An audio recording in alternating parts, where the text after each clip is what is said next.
The bridge of the UNSS Horizon hummed with a tension that could be cut with a quantum blade. Captain Elena Rodriguez stood at the center, her augmented neural interface flickering with real-time data streams that most humans would find overwhelming.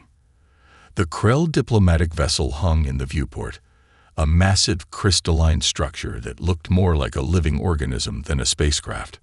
Incoming transmission, Lieutenant Akira Chen called out, his fingers dancing across holographic interfaces. They're using a quantum encryption we've never seen before.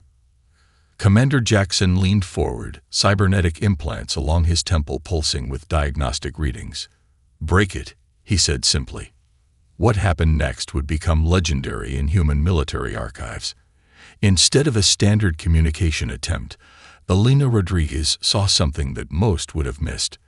The Krell transmission wasn't just a message. It was a probe, a sophisticated attempt to infiltrate their systems, to analyze, to categorize, to potentially control. She smiled. "Dr. Chen, activate Protocol Chimera," Rodriguez commanded. The quantum physicist's eyes gleamed. Protocol Chimera was his brainchild, a defensive system that didn't just block intrusion but transformed incoming data streams into a weaponized information assault. As the Krell transmission sought to probe their systems, it instead found itself caught in a recursive loop of human creativity. The ship's AI, designated ARIA, Advanced Responsive Intelligence Algorithm, spoke in a voice that was neither fully human nor completely synthetic. Intrusion attempt detected. Countermethod initiated. Analyzing alien communication matrix. What the Krell didn't understand, what they could never understand, was that humans sought every interaction as an opportunity. Where other species might see a diplomatic channel, humans saw a battlefield of information, of potential, of absolute possibility. The crystalline Krell vessel suddenly jerked. Its smooth movements became erratic, internal systems beginning to destabilize. The quantum probe meant to analyze humanity had become a vector for its own destruction. "They're attempting to isolate the breach," Chen reported, a hint of excitement in his voice. "But our adaptive algorithm is 3 steps ahead." Commander Jackson's cybernetic systems were already modeling potential outcomes. "They'll interpret this as an act of aggression," he warned. Captain Rodriguez's response was calm, almost predatory. "Good." Aria's voice cut through the tension. Communication matrices compromised. Alien vessels' primary systems experiencing cascading failure. Estimated time to complete system shutdown, 94 seconds. The bridge crew watched with a mix of professional detachment and barely contained excitement. This wasn't just a first contact scenario. This was a statement. Humanity would not be a passive recipient of alien exploration. They would be the architects of their own destiny. As the Krell vessel began to drift, its once perfect crystalline structure now looking like a wounded creature, Captain Rodriguez made a decision that would echo through human history. "Prepare a minimal rescue protocol," she ordered. "We'll take prisoners. I want to know exactly what they were planning." Lieutenant Chen looked up, a question in his eyes. Rodriguez's slight nod was all the confirmation he needed. They would learn. They would adapt. They would conquer. First contact had just become first conquest. Dr. Maria Santos stood before the holographic display, her fingers tracing the intricate quantum matrix of the captured Krell technology. The global research facility hummed with an electricity that went beyond mere electrical current. It was the pulse of human potential. "This isn't just a communication device," she muttered, zooming into a microscopic section of the alien artifact. "It's a complete ecosystem of information." Beside her, Dr. Eli Rothenberg, a retired quantum computing engineer who had been called back from a quiet retirement in the Swiss Alps, leaned in. His augmented eyes, a patchwork of biological and synthetic components, caught details that would have escaped traditional human perception. "See these molecular bridges?" Rothenberg pointed. "They're not just transmitting data. They're creating adaptive neural networks that reconfigure themselves with each transmission." The young programmer, Maya Chen, no relation to the lieutenant from the horizon, had been quietly working in the background. Suddenly, her screens erupted with a cascade of unexpected data patterns. "I found something," she called out, her voice a mix of excitement and disbelief. The entire research team converged. Maya's discovery wasn't just a breakthrough, it was a complete paradigm shift. The Krell communication technology contained embedded quantum algorithms that could potentially predict complex system behaviors. But in trying to create a predictive matrix, the aliens had inadvertently created something far more dangerous: a vulnerability. They designed a system so complex, Maya explained, her fingers dancing across multiple holographic interfaces, that they didn't realize they built in their own potential weakness. Dr. Santos recognized the implication immediately. "We're not just going to understand their technology. We're going to weaponize it." The global collaboration was unprecedented. Research teams from Beijing to Sao Paulo, from Moscow to Lagos, were simultaneously analyzing different aspects of the captured Krell technology. What had begun as a potential threat was now becoming humanity's greatest opportunity. Rothenberg's augmented systems began running complex simulations. "If we can replicate and modify these quantum communication matrices," he said slowly, "we could create a communication network that doesn't just transmit information, it predicts and adapts in real time." Military strategists were already gathering. This wasn't just a scientific breakthrough. This was a potential game-changer in interstellar conflict. Maya continued her analysis, her younger perspective seeing connections the older researchers might have missed. "It's like they built a perfect chess player," she explained, "but forgot that the game can always change." Dr. Santos placed a hand on the young programmer's shoulder. "Exactly. And we're about to change all the rules." The Krell had come to study humanity, to categorize and potentially control. Instead, they had provided humanity with the most sophisticated technological gift imaginable, a blueprint for their own potential defeat. Outside the research facility, the first prototype of a new quantum communication array began to take shape. It looked nothing like the original Krell design. It was something entirely human, unpredictable, adaptive, and relentlessly innovative. Humanity wasn't just going to understand alien technology. They were going to redefine the very concept of technological advancement. Sergeant Aria Kaminsky crouched in the adaptive camouflage suit, her breath measured and controlled. Around her, the alien terrain of Proxima b shifted in colors that defied traditional electromagnetic spectrum, a landscape designed to disorient and confuse any invading force.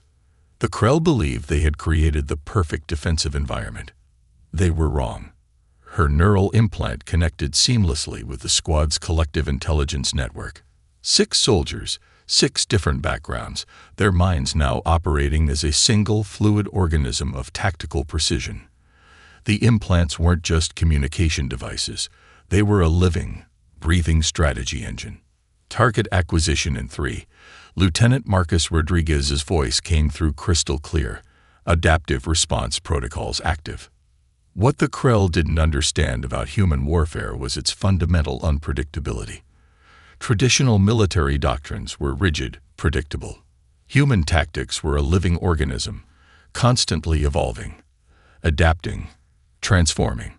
The first Krell defense drone appeared, a marvel of technological engineering that would have decimated any known military force in the galaxy.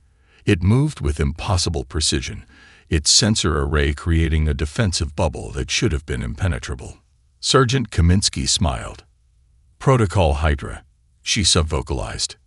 Instantly, the squad fragmented, not in retreat, but in a deliberate, calculated dispersion that seemed chaotic, but was anything but random. Each soldier became a vector of attack, their movements synchronized through neural networks that predicted and countered the drone's defensive algorithms faster than the machine could process. The drone's first mistake was assuming human movement would follow predictable patterns. Lieutenant Rodriguez's cybernetic arm transformed, nanite clusters reshaping into a precision targeting system that was part weapon, part sensory array. He wasn't just attacking. He was gathering real-time data, each movement a complex information-gathering mission. Structural weakness detected, Araya, their squad's AI companion, announced. Probability of critical system failure, 97.3%. The Krell drone tried to recalibrate, its advanced systems working overtime to understand this impossible assault. But by the time it began to adapt, the human squad had already moved 3 tactical iterations beyond its current processing capabilities. Sergeant Kaminsky's final approach was nothing short of beautiful in its brutal efficiency. Where a traditional military would require massive firepower, she used minimal energy, maximum precision. Her adaptive camouflage suit wasn't just hiding her, it was actively disrupting the drone's sensor capabilities, turning her into a living weapon of misdirection. The drone exploded not with a massive blast, but with a precise, surgical destruction that left most of its advanced components intact for later study. Mission complete, Rodriguez announced. Salvage protocols initiated. What the Krell didn't realize was that this wasn't just a military engagement. It was a comprehensive data collection mission, a psychological warfare operation, and a technological probe, all disguised as a simple defensive interaction. Sergeant Kaminsky looked at the smoldering remains of the advanced alien technology. Another piece of the puzzle, another step towards understanding, another opportunity to demonstrate that humanity's true strength wasn't in its weapons, but in its ability to turn any situation into an advantage. They didn't just survive. They conquered. United Nations Emergency Command Center, Geneva. The holographic displays painted the room in a kaleidoscope of strategic data. Director General Elena Reyes stood at the center, her weathered hands clasped behind her back, watching as humanity's total mobilization unfolded across multiple star systems. Economic conversion rate, she asked. Her chief economic strategist, Dr. Hiroshi Nakamura, didn't even look up from his quantum computational interface. 96% of global industrial capacity has been redirected to war production. Every manufacturing sector, from microchip fabrication to asteroid mining, is now part of the unified human response. It wasn't just a war effort. It was a species-wide transformation. In Shanghai, textile factories that once produced clothing now manufactured advanced polymer armor. Silicon Valley's tech giants had become weapons research centers. African rare earth mineral mines worked around the clock, supplying critical resources for new technologies. The Krell had made a fundamental miscalculation about humanity. They saw a species divided by national boundaries, cultural differences, and economic competition.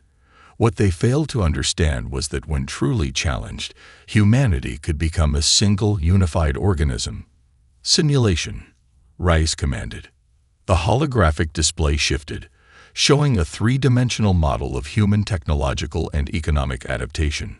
Every red sector representing Krell influence was rapidly being consumed by blue.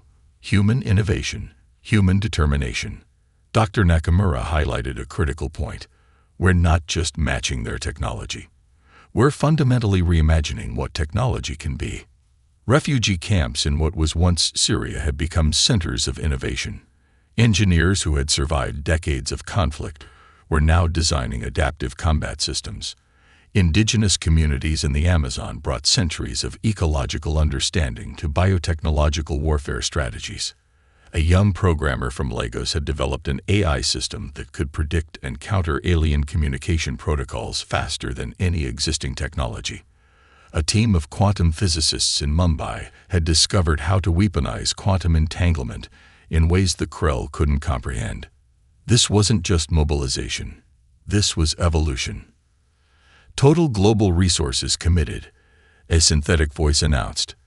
The AI's tone was clinical, but there was an underlying current of something else. Pride. Anticipation. Director General Rice allowed herself a small smile. The Krell thought they were fighting a war against humanity. In reality, humanity was using this conflict as an opportunity to transcend its previous limitations. Every university had become a research center. Every citizen was part of the war effort. Information flowed like blood through a global nervous system, with each human a potential point of innovation, of resistance, of transformation. Estimated time to complete first-stage technological adaptation, Nakamura reported, 72 hours. The Krell had intended to study humanity. Instead, they had triggered humanity's most powerful survival mechanism, collective innovation. Rise looked at the holographic display. What the Krell saw as a potential conquest, humanity saw as an invitation to become something more. Initiate global synchronization, she commanded, and humanity began to roar. The Krell High Council chamber fell silent as the holographic projections revealed the extent of their catastrophic miscalculation. Archon Kithax, the senior member of the ruling council, felt something unprecedented surge through his neural pathways. Fear, not the calculated risk assessment his species typically experienced, but a primal, consuming terror that threatened to unravel millennia of evolutionary conditioning. Explain, he demanded of the tactical analyst, his voice a razor-edged whisper that would have induced submission in any known species in the galaxy. The analyst's holographic form flickered, revealing data streams that defied the Krell's comprehensive understanding of warfare, psychology, and technological progression. Humans hadn't just defeated Krell military units, they had systematically dismantled the very concept of Krell strategic thinking. Each battle was a psychological warfare experiment. Where the Krell saw military engagement, humans saw an opportunity to learn, to adapt, to transform. Their military wasn't just fighting. They were collecting data, reshaping strategies in real time, turning every confrontation into a comprehensive intelligence-gathering mission. The captured Krell communication matrices, what they believed to be their most secure technological asset, had been completely subverted. Humans weren't just intercepting communications, they were using the Krell's own communication networks as elaborate Trojan horses, feeding false information, manipulating strategic decisions at the most fundamental level. They're not just fighting, the tactical analyst said, his voice trembling. They're rewriting the entire paradigm of conflict. Archon Kithax watched as human tactical simulations played out. Traditional Krell military doctrine relied on predictive algorithms, centuries of refined strategic calculations. The human responses defied every known mathematical model. They were chaos given purpose, unpredictability transformed into a weapon. A young researcher, barely past her first neural maturation cycle, stepped forward. Her presentation revealed something even more terrifying. The humans were studying the Krell not just as an enemy, but as a species to be understood, to be learned from, to be ultimately transformed. Their psychological profiles indicate, she said, her voice clinical yet charged with an underlying current of something the Krell found difficult to comprehend, that they view this conflict as an evolutionary opportunity. Archon Kithax understood then what made humans truly dangerous. They didn't see war as destruction. They saw it as transformation. Every Krell military engagement became a learning opportunity for humanity. Every technological exchange was a chance to evolve. Their neural networks were adapting faster than the Krell could comprehend, turning each moment of conflict into a comprehensive data collection mission. The holographic displays showed human strategic movements that looked like randomness to Krell perception. But it wasn't random. It was a living, breathing strategy that rewrote itself with each passing moment. We are being studied, Kithax realized, not conquered. The distinction was critical. Humans weren't just fighting to win. They were fighting to understand, to grow, to become something entirely new. And in that moment of realization, the Krell High Council understood a fundamental truth about humanity. They didn't just survive. They evolved. The quantum revelation chamber burned with an intensity that went beyond mere physical light. Dr. Elena Rodriguez, sister to the captain who first encountered the Krell, stood at the epicenter of humanity's most significant breakthrough. We're not just breaking their technology, she announced to the global research team assembled via holographic link. We're rewriting the fundamental understanding of consciousness itself. The captured Krell quantum matrices had revealed something far more profound than anyone could have imagined. What the aliens considered their most advanced technological achievement was nothing more than a primitive first step in understanding the nature of information, consciousness, and reality. Dr. Hiroshi Nakamura, connecting from Tokyo, highlighted a critical discovery. Their communication networks aren't just technological, he explained. They're a form of collective consciousness that they believed was advanced. We've discovered it's actually a massive limitation. The human team had done something the Krell thought impossible. They had not just decoded the alien technology, they had transcended it. The breakthrough wasn't just scientific. It was philosophical, psychological, existential. A young researcher from Lagos, Dr. Amina Okonkwo, demonstrated how human neural networks could be augmented to process information in ways the Krell couldn't comprehend. Their quantum communication systems, which they believed were the pinnacle of technological achievement, were now becoming raw material for human innovation. They thought they were studying us, Rodriguez said, her voice carrying a mixture of scientific precision and something else, a hint of predatory triumph. Instead, we've been studying them all along. The global research team represented humanity's true strength. Not a single nation, not a single culture, but a collective intelligence that drew from every corner of the planet. Indigenous knowledge from the Amazon merged with quantum physics from European laboratories. Machine learning algorithms developed in Silicon Valley combined with biological insights from African research centers. The Krell had assumed humanity was divided. They were wrong. Preliminary simulations show we can reshape their quantum communication matrices, Nakamura reported. But more importantly, we can use them to understand consciousness itself. It wasn't just about technological superiority. It was about a fundamental reimagining of what intelligence could be. The chamber's holographic displays showed multiple breakthrough points simultaneously.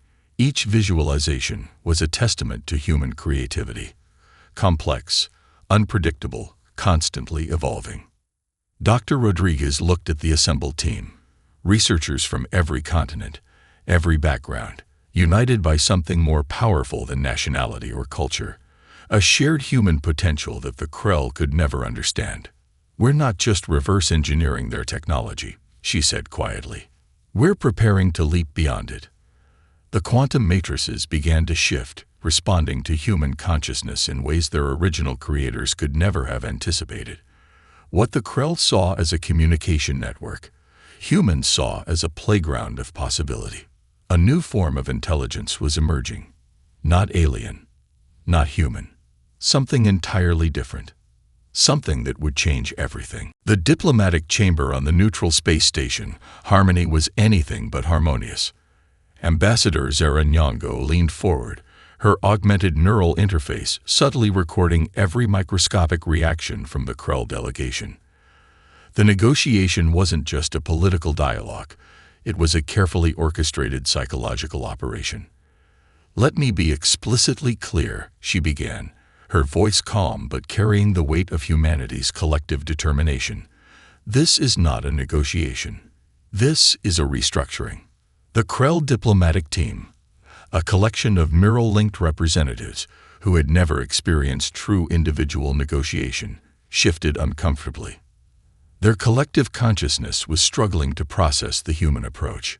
Ambassador Nyong'o had spent years studying Krell communication matrices, but more importantly, she understood something far more profound. Negotiation was just another form of warfare. Her opening presentation was a masterpiece of strategic communication, economic projections, technological capabilities, cultural adaptations. Each slide was a weapon, each statistic a calculated strike. The holographic displays showed not just humanity's current capabilities, but projected potential that made the Krell's millennia of technological development look like primitive sketches. "Your current technological infrastructure," she explained, "will be integrated into our expanding network." This is not a request. The lead Krell diplomat, a being whose neural pathways have been optimized for diplomatic complexity over thousands of generations, found itself experiencing something unprecedented. confusion. Then something even more alarming: respect. Humanity wasn't asking for permission. They were defining new galactic protocols. Each diplomatic team member represented a different aspect of human potential. A quantum physicist from Beijing, a cultural anthropologist from Sao Paulo, a cybernetics expert from Lagos, a neural network specialist from New Delhi. They weren't just a negotiation team. They were a living, breathing demonstration of human collective intelligence. Your previous assessment of humanity was fundamentally flawed, Ambassador Nyong'o continued. We are not a species to be categorized or controlled. We are a force of continuous transformation. The economic projections were particularly devastating. Humanity had already begun restructuring entire economic systems, transforming the resources of conquered Krell territories into a networked, adaptive economic engine that defied traditional understanding. What the Krell saw as conquest, humans saw as an opportunity for mutual evolution. The diplomatic team's neural interfaces were collecting data with every moment of interaction. This wasn't just a negotiation. It was a comprehensive intelligence-gathering mission, a psychological profile being constructed in real time. The terms are simple, Nyong'o said, her voice carrying the weight of a species that had transformed conflict into an art form. Full technological integration, cultural exchange protocols, resource sharing. The unspoken message was clear: resistance was no longer an option. The Krell delegation realized something profound in that moment. Humanity wasn't just negotiating. They were rewriting the fundamental understanding of intergalactic relations. They weren't just surviving. They were conquering, not through destruction, but through an unprecedented capacity for transformation. The Galactic Nexus Station hung in the void of space, a testament to humanity's transformative power. Dr. Elena Rodriguez stood at the central observation deck, watching as representatives from over 127 alien civilizations moved through the corridors, their movements a complex dance of cultural exchange and technological integration. 50 years had passed since the first encounter with the Krell. 50 years that had rewritten everything known about interstellar civilization. It's not about conquest, she told the young diplomatic intern standing beside her. It's about evolution. The station was more than a diplomatic center. It was a living laboratory of collective intelligence, where the boundaries between species blurred and transformed. Humanity hadn't just survived their first interstellar conflict, they had turned it into an unprecedented opportunity for universal growth. Quantum communication networks that originated from human innovation now connected civilizations that had been isolated for millennia. Technologies developed during the conflict had become the foundation of a new form of intergalactic cooperation. What the Krell had seen as a threat, humanity had transformed into a catalyst for universal advancement. In the central research hub, scientists from a dozen different species worked alongside human researchers. The young intern, Arya Chen, watched as a crystalline being from the Zentari system collaborated with a human quantum physicist, their work transcending biological and technological boundaries. We didn't conquer through destruction, Dr. Rodriguez explained. We conquered through understanding. The station's core was a marvel of adaptive technology. Its very structure changed based on the collective needs of its inhabitants, a living metaphor for humanity's approach to existence. What other species saw as fixed and immutable, humans saw as an opportunity for continuous transformation. Economic systems had been redesigned. Cultural exchange protocols were no longer about mere communication, but about fundamental mutual understanding. The conflicts that had once divided civilizations were now seen as opportunities for collective growth. A holographic display showed the current state of galactic development.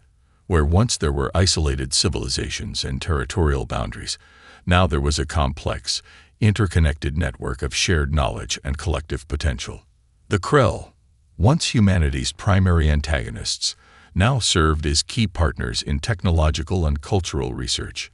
Their initial attempt to categorize and control humans had been transformed into a profound partnership of mutual exploration. Every challenge is an opportunity, Dr. Rodriguez said, her voice carrying the weight of a species that had learned to see beyond immediate conflicts. Every limitation is a chance to redefine what's possible. Area Chen looked out at the vast expanse of the station, understanding something fundamental about her species' journey. Humanity hadn't just survived. They hadn't just conquered. They had transformed. The young intern touched the observation window, feeling the subtle vibrations of 1,000 different technologies, 1,000,000 different stories of adaptation and growth. This was humanity's true victory, not in subjugation, but in connection. In the vast darkness of space, a new chapter of universal understanding was being written, and humanity was leading the way.